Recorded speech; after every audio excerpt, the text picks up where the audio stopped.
The story of Isaac begins with a miracle. His parents, Abraham and Sarah, had waited for decades for a child. Sarah was long past the age of bearing children, and yet God's promise did not fail. I will bless her, and she shall bear a son.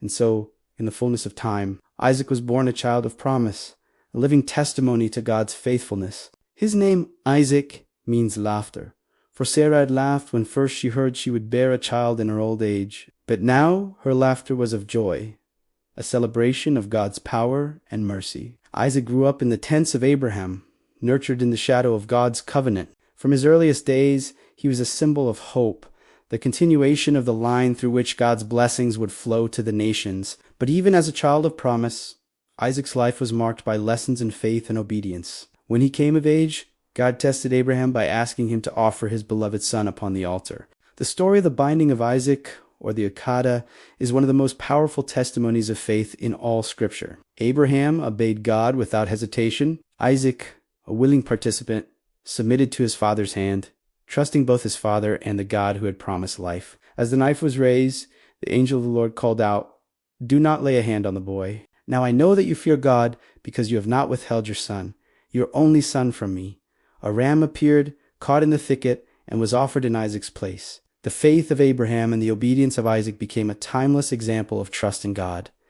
Isaac grew into a man of peace. Unlike his father, who had wrestled with kings and armies, Isaac's life was marked by quiet strength, patient endurance, and faithfulness. He tended the flocks and managed his father's wealth, and yet he was no stranger to the challenges of life in Canaan. When a famine struck the land, Isaac did not flee to Egypt as Abraham had. Instead, he trusted in God's provision and remained in Gerar, in the land of the Philistines. Though he faced suspicion and conflict over wells and resources, he navigated these trials with wisdom and patience. Wherever Isaac dug a well, peace and prosperity followed. Isaac was blessed, and his flocks grew, his herds multiplied, and his servants thrived. The Philistines, seeing his success, became envious. Yet Isaac avoided confrontation whenever possible, demonstrating a quiet strength and trust in God rather than the sword. In time, Isaac married Rebekah, a woman of faith and virtue, chosen through God's guidance.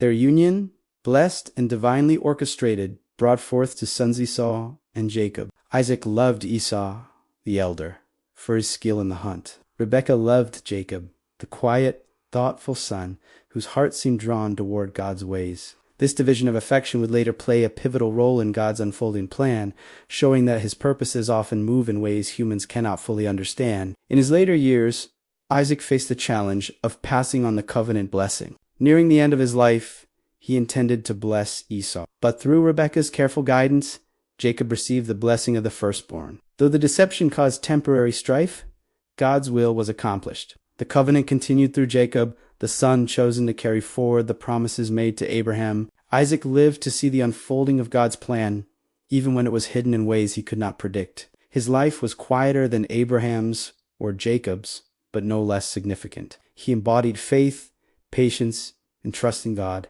and he nurtured the next generation in the knowledge of the covenant. In his old age, Isaac lost the use of his sight. Yet even then he sought to bless the children of promise, showing that faith and devotion endure, even as physical strength fades. He blessed Jacob and Esau, prophesying their futures and leaving a legacy of faith, peace, and obedience. Finally, Isaac departed from this life at the age of 180 years, full of days, a man whose life, though peaceful and often quiet, had been a testament to God's faithfulness. He was buried by his sons in the cave of Machpelah, alongside Abraham and Sarah, leaving behind the continuation of the covenant through Jacob. Isaac's life reminds us that faith is not always in grand gestures or dramatic triumphs. Sometimes it is in quiet endurance, patient trust, and humble obedience. It is in trusting God's promises, even when the way is unclear, and in nurturing the next generation to walk in his ways. Like Isaac,